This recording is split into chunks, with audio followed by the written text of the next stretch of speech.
Welcome, welcome to Grown Men Chopping It Up. It's your boy J.R. Rydha, and I'm here with my ace, Kerry. I say Kerry with a K. This is a safe place for grown-ups to have a grown-up after dark talk. We'll give you a second to tuck the kids into bed, because this is 21 and over. 21 and over. Okay, let's get to it.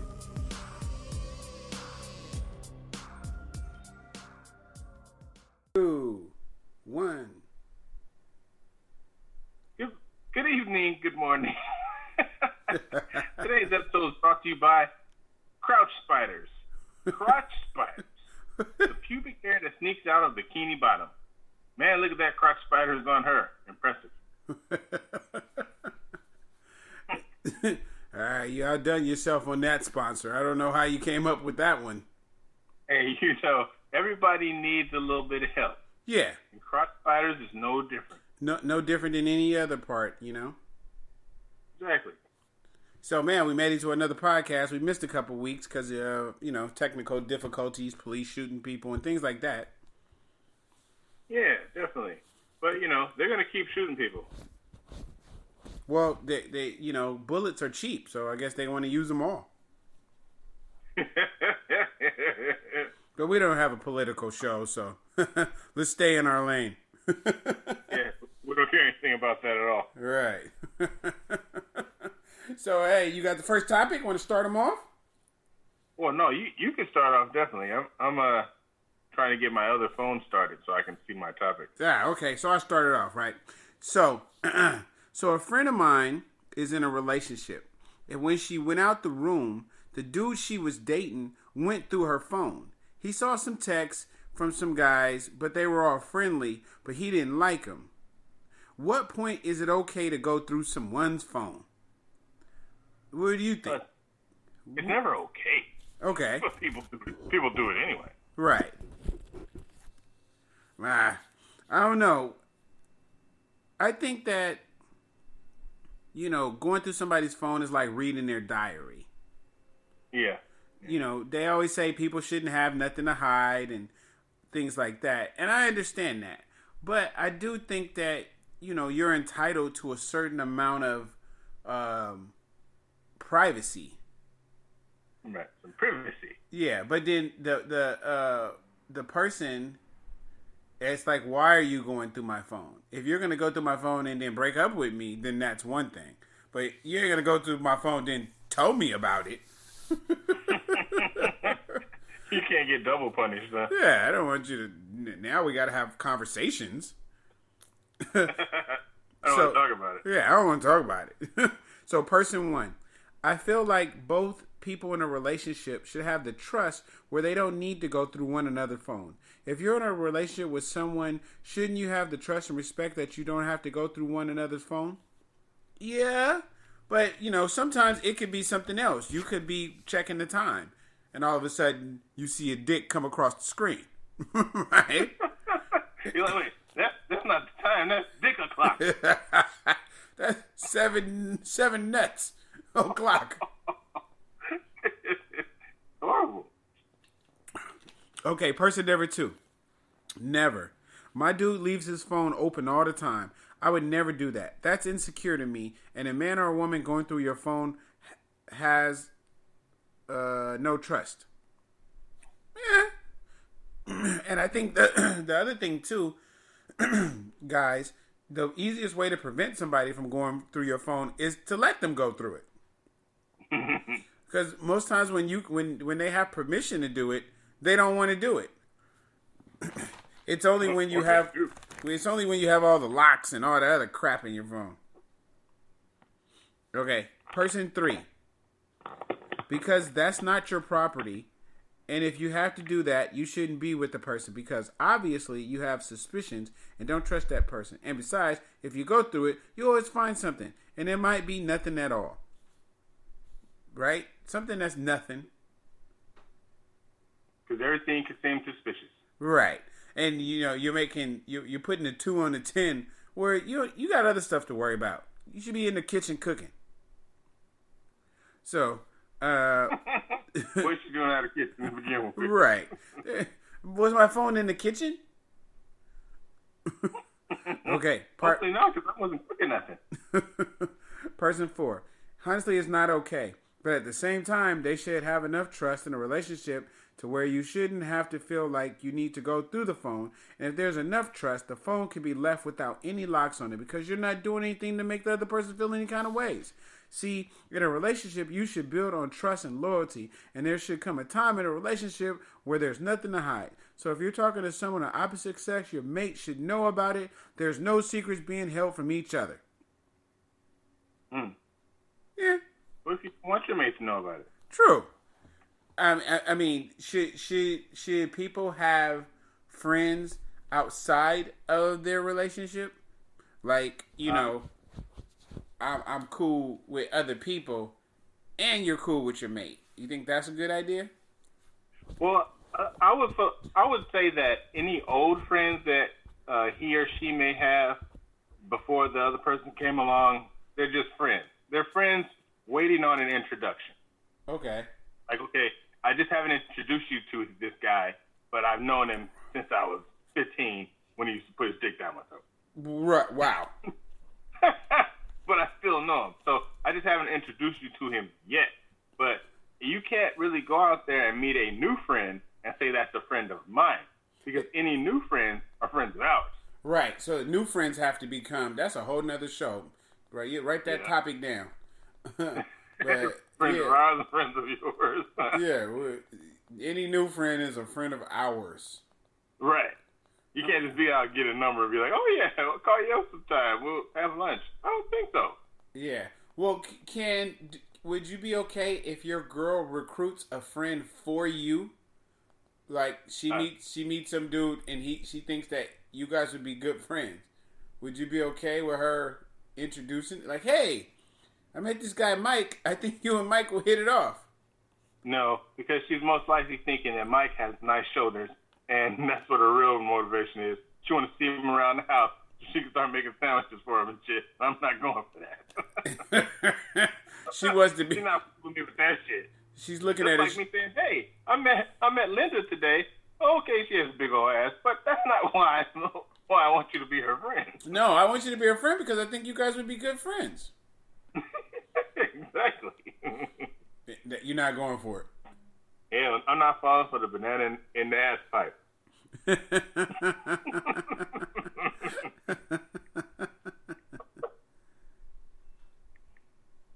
Wow. Okay. No, it's a cookbook. How to serve man. It's a cookbook. Oh, shit. Hey, so that's pretty much my first topic. Basically. Yeah, so that was pretty damn funny. All right, what's your next topic? All right, my first topic is how to stop arguing and actually solve your relationship problem. Oh, you got a way to help them out. Right. See, this wasn't my originally first topic, but I switched phones. I had like 17 topics in there, and the phone's dead and gone, so I had to switch my topics already. But I'm ready because I'm ready, Freddy. Go ahead, Freddie. Now, the first problem is recognize there are two problems, your emotions and the situation.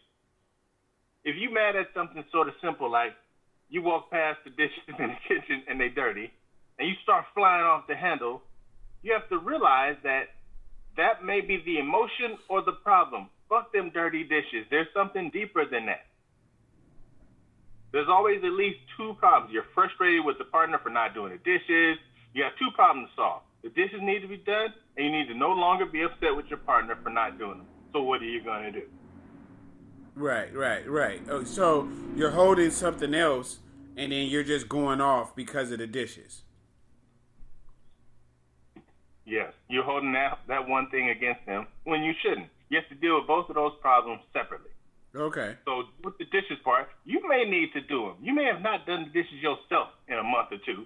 And this could be her way of protesting, like, nigga, you don't never do the dishes. I do all the goddamn cooking because I live in the kitchen. Right. And you don't do them at all. So if you do the dishes, you may be able to clear what the other problem is. The other problem may be, instead of doing the dishes, you could have been sucking my dick. Right. So you didn't use that time to do the dishes, and you sure didn't use it Like my dick. So this is unfair. Right. I'm getting double punished. Right. This is not the way life's supposed to be. It's not what I married you for. Okay. So the next thing is venting your frustrations will only make your anger worse. What does that mean? So you shouldn't. Everybody knows you shouldn't bottle up your anger. That's one thing, because that's just going to make it expand even harder. But a quiet reflection may be the best cure for pent-up frustration. Like, have some time to yourself and think about it. Releasing sexual tension feels good. Oh, shit. I don't know what just happened.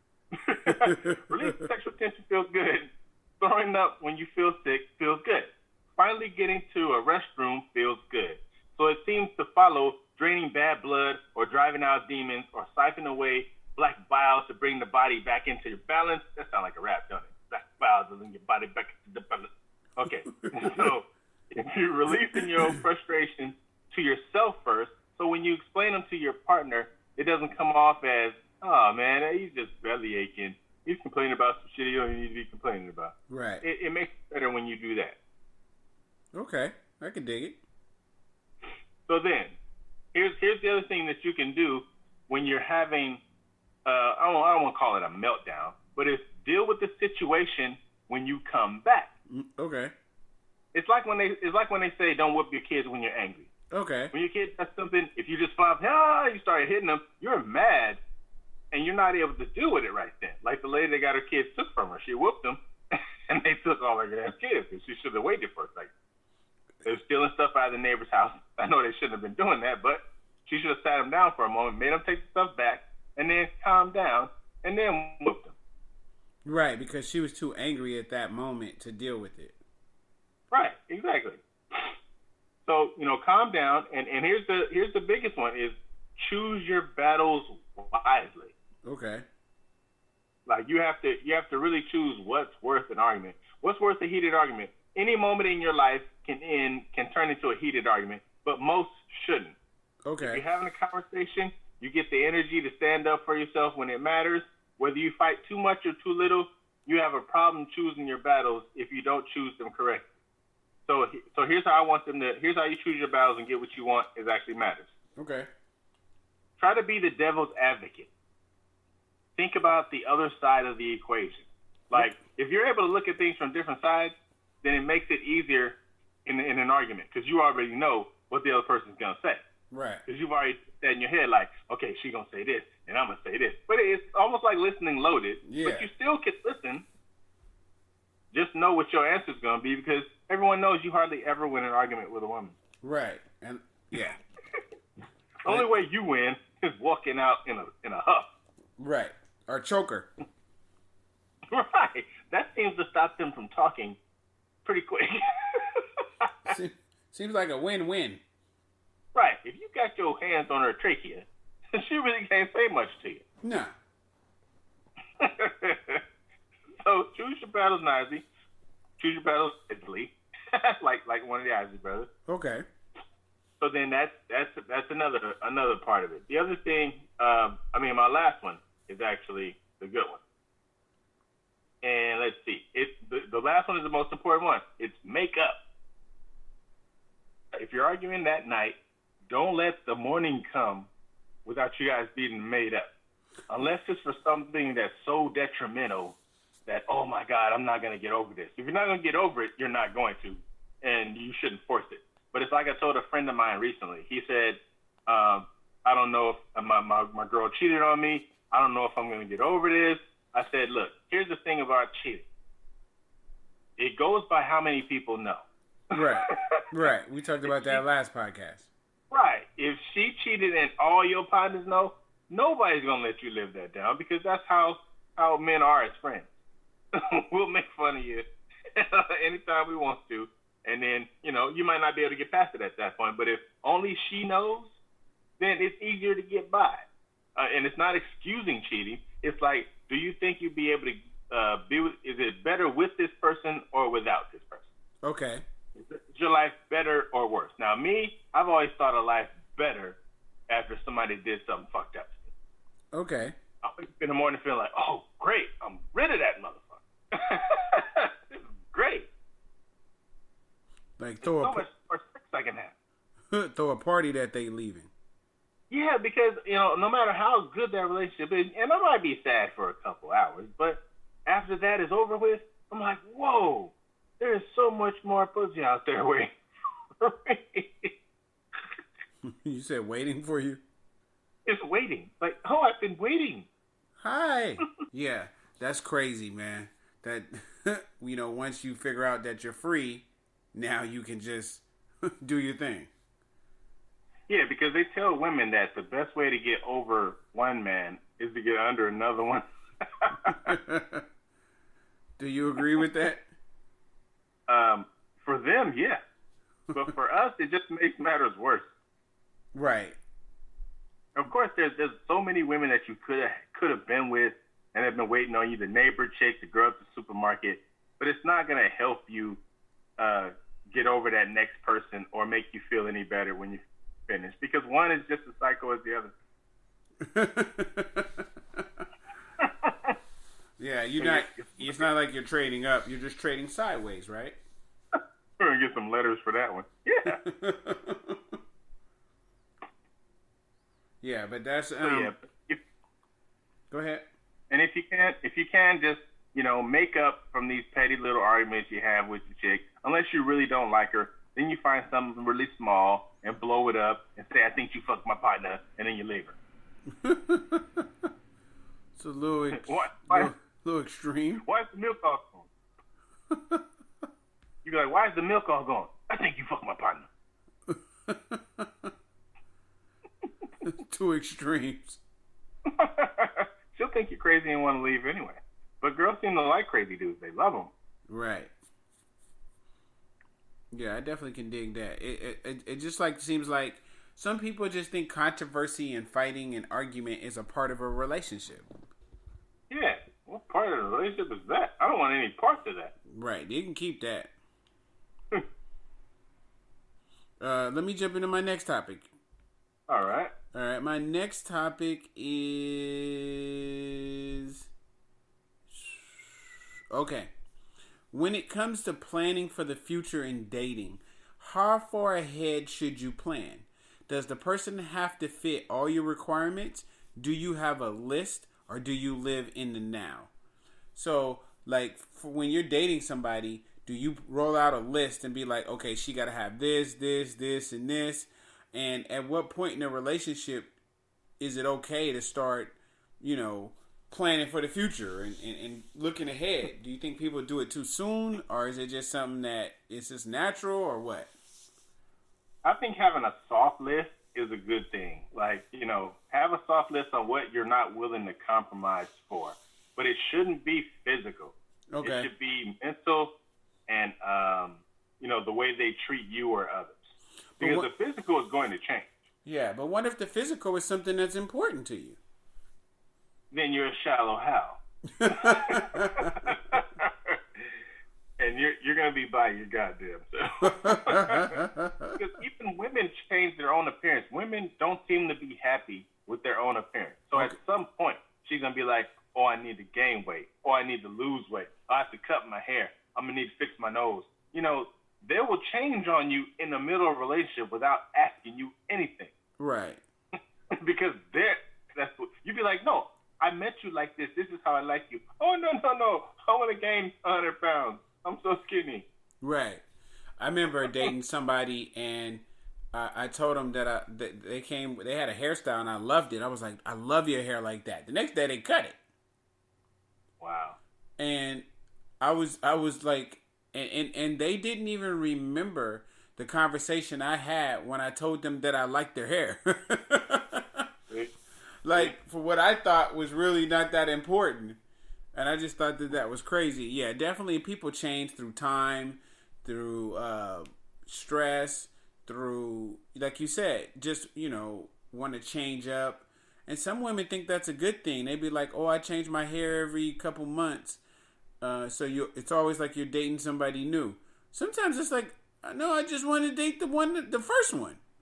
Right. I don't want to date anybody new. I thought the number one was pretty cool. I like that one. Yeah, I wanted the big breakfast. Yeah.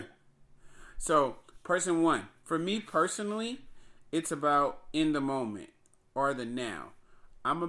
It's about personality for me. If we click, we click. If you can make me laugh, understand my weirdness, then I will give you a chance. But of course, it's all about getting to know each other, becoming friends before anything else.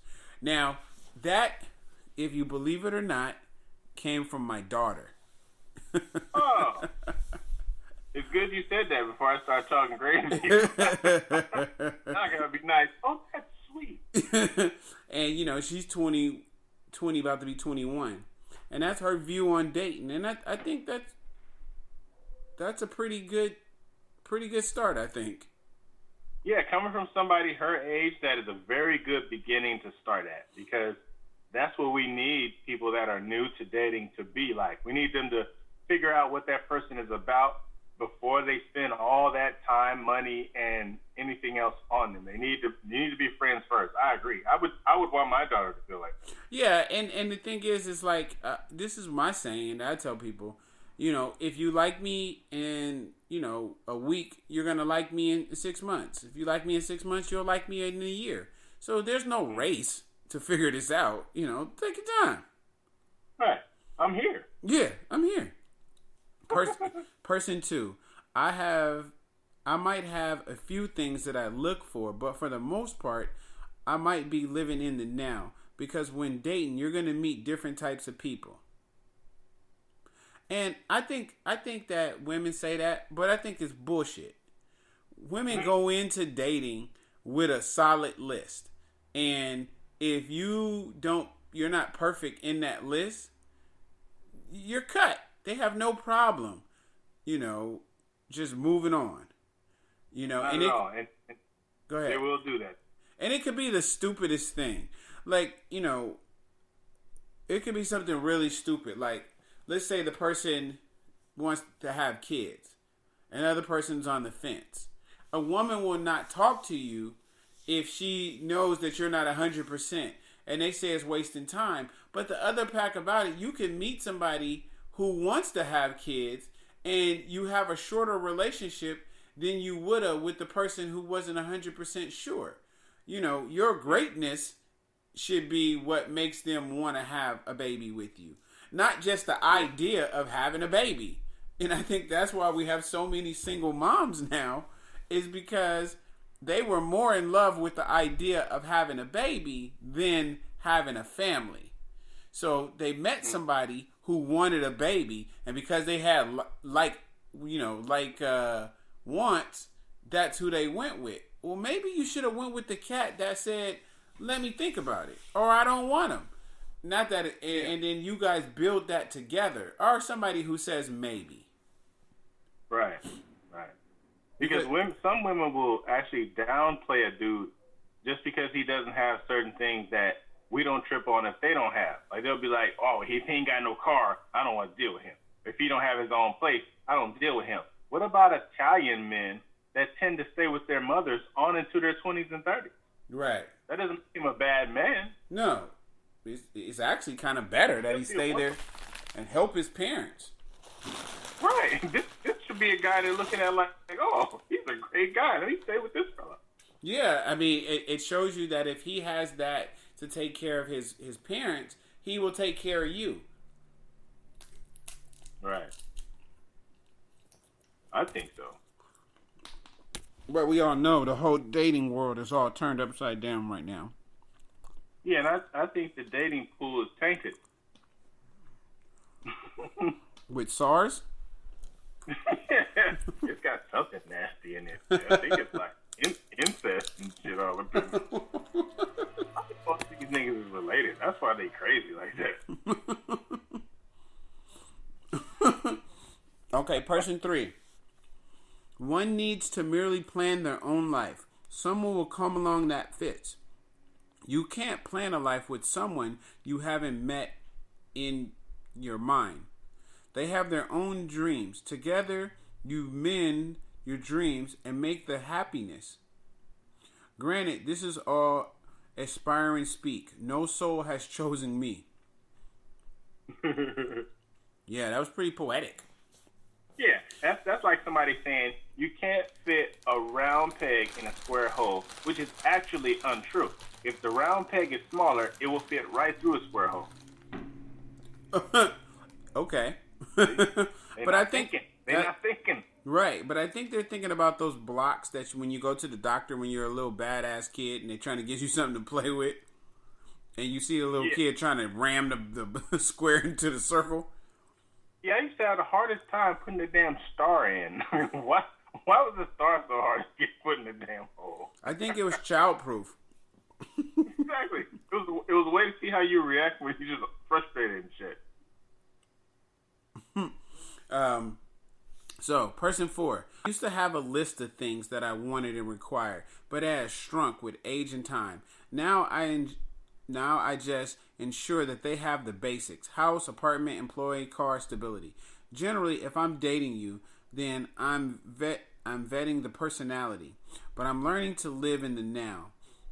Thinking so far ahead causes unnecessary stress. However, as feelings evolve, it's best to talk about them so that you know that you're still on the same page. Relationships, or if the relationship is going in different directions. And I agree with that. The way I look at it like this is that I'm not going to make any major plans or decisions with a person without having that time in to really know the person. Because people change. And those changes can be detrimental to you, what you have going on, you know, your money, your stability, all that. So you can't... Is that your computer? Yeah, I don't know why the fuck is doing that. You can't just willy-nilly jump into situations because you could take losses. And I think that people don't take that into consideration. You know what I mean? Yeah. I mean, it's like every relationship you're going to have, when it's over, if it ends bad or good, you take a loss. Yeah, you do. And, you know, it could be time, it could be money, it could be whatever. But having, you know, those kind of losses, you know, can mess you up. You know? Yeah, it sets you back a little bit. Right. It sets you back. So, you know, just because somebody looks good and they you know, I used to have a checklist, but sometimes it's how the checklist is put together. Because you could put things on there like you want a girl to cook. And she cooks, but it's horrible. You know. And you'd be like, no, yeah. don't cook. You could say you only want to date, you know, women who kids are over 18. Yeah, but they thugs. You know, where if she had a little 10-year-old and he could be the smartest, coolest little kid ever. So you know, I say the list thing. I made my list so simple, and it's kind of, you know, romantical, I think. But right. if the next person that I want to be with is somebody that I can be on a desert island and it's just me and them, and I'm okay with it. Mm-hmm. Right. You know, because at the end of the day, yeah, because at the end of the day, money and, you know, having somebody that fills this list, it doesn't matter if you can't do a road trip together. And I think everybody should do that. In the beginning of your relationship, you should go on a road trip. You know, a ride to LA. 5 hours, you know, 6 hours in the car. And go the long way. Go 80. You know, or 101. One of them is long. Go that way. And so, if you make it through that, I think that, you know, you really might have something.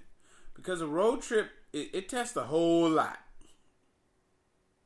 You know, and I know people who've been in relationships who went on a road trip and no longer was in a relationship when they came back. So I think that's a really good way to test your relationship. What's your next topic? Oh yeah, because you might not like the way they turn or whatever else. Right, they might drive really aggressive. They might when they're tired, you might see a part of them that you never seen before. Maybe she can't help you navigate. She don't she don't have the vanity mirror down looking for the police. She just went to sleep. She's always on her phone. You never know. Like, these things you would have never found out. You can talk about things. You could work through things in them kind of situations. So, yeah, that's mine. What's your next topic? My next topic is trying to be elusive to me, but I got one. This is a part topic, part rant. Okay. So I'm sitting at a random barbecue with a friend of mine. Okay. You know, I know this guy. I don't know the other guys, but I know this one fella. Okay. So he's telling me that he's been married for a little while, but he seems his wife doesn't give him head anymore like she used to. Whoa. Now my thing is, there in certain relationships, probably most of them, you get your hottest time off them first that year or two. Is y'all doing it the most? She's trying to impress you. You trying to impress her. Right. It eventually slacks off after a while. Okay. But I don't think your love should be based on that. But I don't think that it should be let go either. Okay. What do you mean? They have to be checked for it in a grown up kind of, hey, you know, you're slacking a little bit way without offending. But don't women, when you say stuff like that to a woman, don't they then really stop doing it? Well, either they really stop doing it, or they do like we do when they tell us to do something. They do it for a little while and slack off again. So what I recommended to him was to start with this. I said, hey, you get off work, you know, she in there laying down in the middle of the night. You tap her in the head with your dick.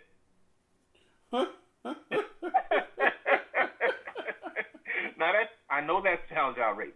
It does. You want to see how is she gonna react? There's no kids in the bed, so you want to see how she gonna react when you tap her in her forehead with your like you forgot something. Yeah, like hey, wait up for a second.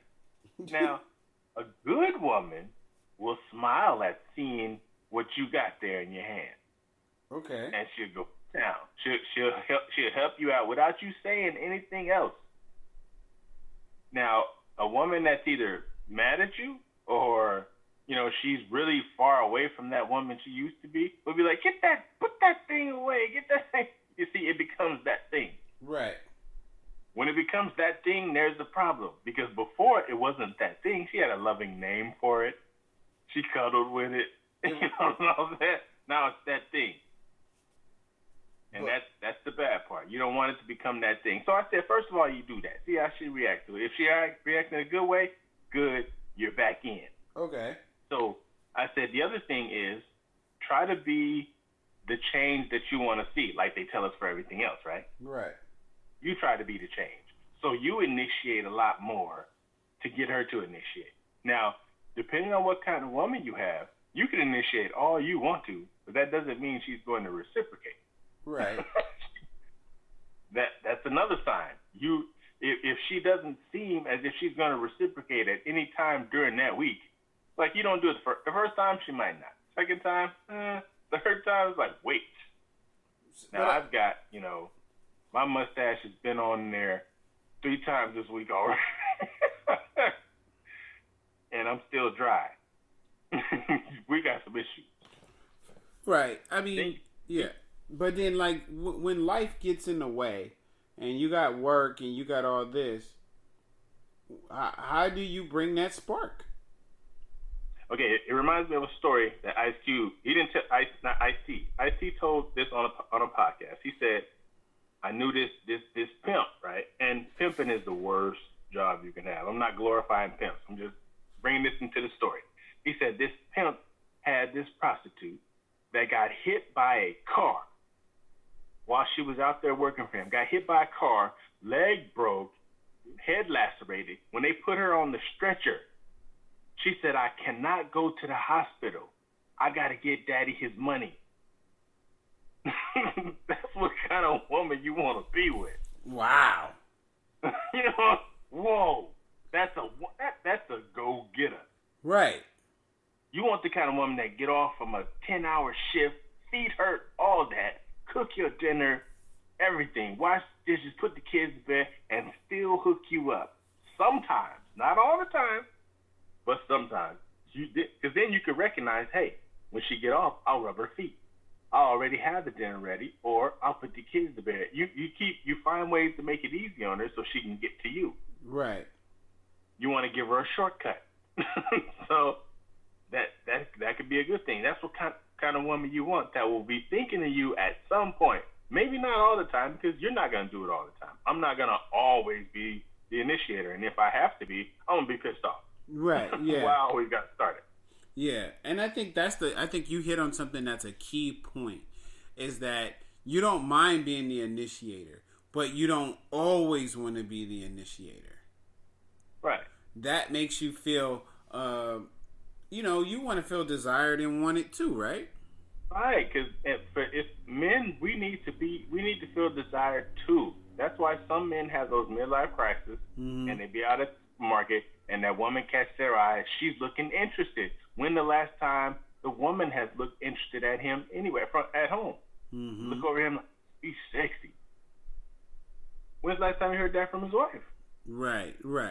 Yeah, that's what we always said, that, the side chick is calling saying, hey, stop by on the way to work. I'm going to suck your dick before you go to work. Wow. Your girl is saying, man, again?